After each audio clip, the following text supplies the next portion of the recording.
ಪಕ್ಷದ ನಾಯಕರಾಗಿ D K Shivakumar ಅವರನ್ನ ಆಯ್ಕೆ ಮಾಡಲಾಗಿದೆ. ಏನು ಹೇಳ್ತೀರಿ? ಇವಾಗ ಡಿ ಕೆ ಶಿವಕುಮಾರ್ ಅವರು NSYಯಿಂದ ಅವರು ಯೂತ್ ಕಾಂಗ್ರೆಸ್ ಆಗಿ ವಿವಿಧ ಖಾತೆಯನ್ನು ಈಗಾಗಲೇ ಅವರು ನೋಡಿದ್ದಾರೆ, ಒಳ್ಳೆ ರೀತಿಯಿಂದ ಕೆಲಸ ಮಾಡಿದ್ದಾರೆ. ಕರ್ನಾಟಕ ಪ್ರದೇಶ ಕಾಂಗ್ರೆಸ್ ಸಮಿತಿ ಅಧ್ಯಕ್ಷರಾಗಿ ಕೆಲಸವನ್ನು ಮಾಡಿದ್ದಾರೆ. ಉಪಮುಖ್ಯಮಂತ್ರಿಯಾಗೂ ಕೂಡ 3 ವರ್ಷ ಕೆಲಸ ಮಾಡಿದ್ದಾರೆ. ಇವಾಗ CLP ನಾಯಕರಾಗಿ ಅವರಿಗೆ ಒಂದು ಅವಕಾಶ ಸಿಕ್ಕಿದೆ. ಮುಂದೆ ಬರ್ತಕ್ಕಂಥ ದಿನಗಳಲ್ಲಿ ಸನ್ಮಾನ್ಯ ಸಿದ್ದರಾಮಯ್ಯ ಅವರೊಂದು ಮಾರ್ಗದರ್ಶನದಲ್ಲಿ ಎಲ್ಲ ಹಿರಿಯ ನಾಯಕರು ನಾವೆಲ್ಲರೂ ಸೇರಿ ಒಳ್ಳೆ ರೀತಿಯಿಂದ ಕೆಲಸ ಮಾಡ್ತಾರೆ, ಒಂದು ಆಡಳಿತವನ್ನು ಕೊಡ್ತೀವಿ ಅಂತ ಒಂದು ಸಂಪೂರ್ಣವಾದ ಒಂದು ವಿಶ್ವಾಸ ಇದೆ. ಪ್ರಮಾಣ ವಚನ ಯಾವತ್ತು ಸರ್, ಯಾವತ್ತು ನಿಗದಿ ಆಗಿದೆ? ಪ್ರಮಾಣ ವಚನ 3ನೇ ತಾರೀಕಿಗೆ ಸಾಯಂಕಾಲ 4 ಗಂಟೆಗೆ ರಾಜಭವನದಲ್ಲಿದೆ.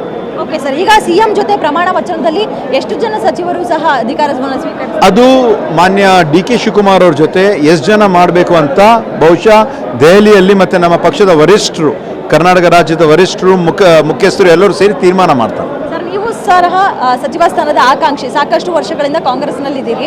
ನಿಮ್ಮನ್ನ ಹೈಕಮಾಂಡ್ ಈಗ ಪರಿಗಣಿಸುತ್ತಾ ಅಥವಾ ಏನು ಅಂತ? ನಾನು ಖಂಡಿತವಾಗಿ ಆಕಾಂಕ್ಷಿ ಇದ್ದೀನಿ. ನನಗೆ ಹಿಂದೆ ಇರ್ತಕ್ಕಂಥ 2023, 2018ರಲ್ಲಿ ಅವಕಾಶ ಸಿಗಬೇಕಾಗಿತ್ತು. ವಿವಿಧ ಕಾರಣಗಳಿಂದ ಕೈ ತಪ್ಪಿದೆ. ಈ ಬಾರಿ ಖಂಡಿತವಾಗಿ ಸಿಗ್ತದೆ ಅಂತ ನನ್ನ ಸಂಪೂರ್ಣವಾದ ಒಂದು ವಿಶ್ವಾಸ ಇದೆ. ಸರ್, ಯಾವ ಖಾತೆ ಸಿಗ್ಬೋದು, ಇಂತಹ ಖಾತೆ ಬೇಕು ಅನ್ನುವಂತಹ ಡಿಮ್ಯಾಂಡ್ ಎಲ್ಲ ನಾನು ಯಾವ ಖಾತೆ ಕೊಟ್ಟರು ಕೂಡ ನಾನು ನಿಭಾಯಿಸ್ತೀನಿ ಅಂತ ನನಗೊಂದು ವಿಶ್ವಾಸ ಇದೆ.